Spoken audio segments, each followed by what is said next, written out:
Hey y'all, this is day 5 of Daily Devotionals with Madison, and I am starting my series today, and I just want to go ahead and introduce it to you.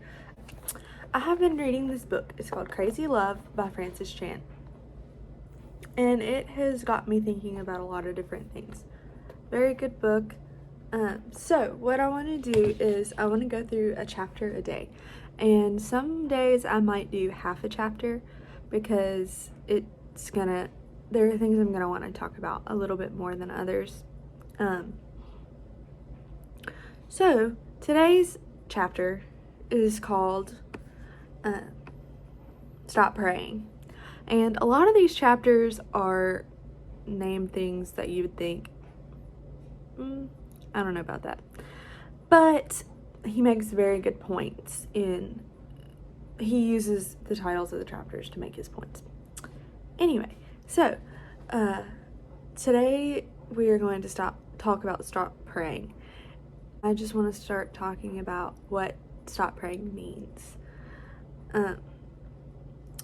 We are a generation and a culture that is slow to listen and quick to speak and quick to become angry. And that's the same with people as it is with God. In a world where hundreds of things distract us from God, we have to intentionally and consistently remind ourselves of Him.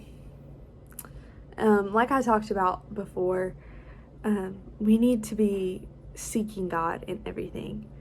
And that's not something we always do. We're not always constantly looking for God's fingerprints and what God is doing in our lives. And that is a practice we need to get into the habit of, because we will be much more able and apt to see God's awesomeness everywhere around us when we do those things, obviously. So in Psalms 19, 1-4, it says, "The heavens declare the glory of God, and the sky proclaims His handiwork. Day to day pours out speech, and night to night reveals knowledge. There is no speech, nor are there words, whose voice is not heard. Their voice goes out through all the earth, and their words to the end of the world. In them He has set a tent for the sun." This verse is why we are called to worship. What the author is talking about here is, instead of praying, we are to look to God and worship Him and to see His mightiness and just to see who God is. All of creation echoes that God is glorious. There is no other like Him. There is no other being. There is no other God. There is no other like Him. He is the King of Kings, the beginning and the end, the one who was and is to come. Okay, so we've talked about who God is. Yes, God is God. But who is God? How do we come to know God? How do we have a relationship with Him? Most of us know that we are supposed to love and fear God, that we are supposed to read our Bibles and pray so we get to know Him. That's how we get to know God. We're supposed to worship Him with our lives. How we live our lives is glory to Him.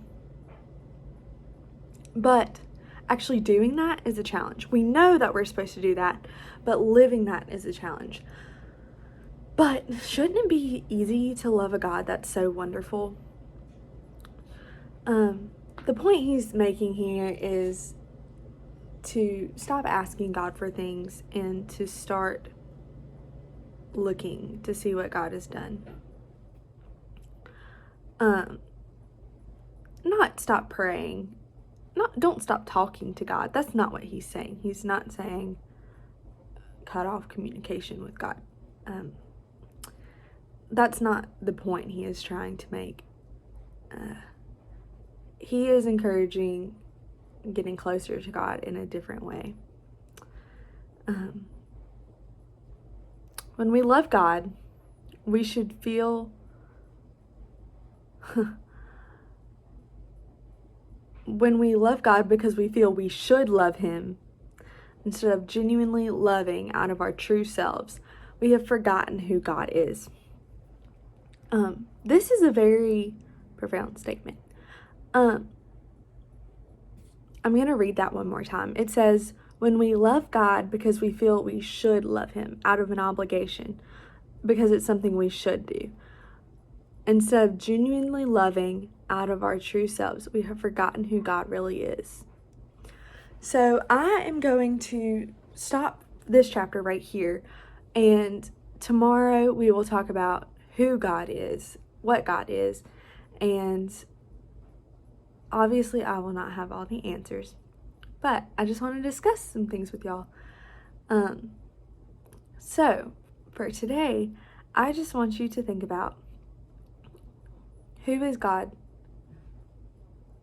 and how do you see Him in your life? Do you seek Him everywhere you are, in everything? Do you seek to find God? Those are the questions I want you asking yourself as we start this series. So the book is called Crazy Love, and it's about the crazy love of God, how much God loves us. Just start thinking about those things. I love you guys. I'm praying for you, and I'd love to talk. If you have any questions or comments, or just want to talk for fun, anything, let me know. I'll talk to you tomorrow.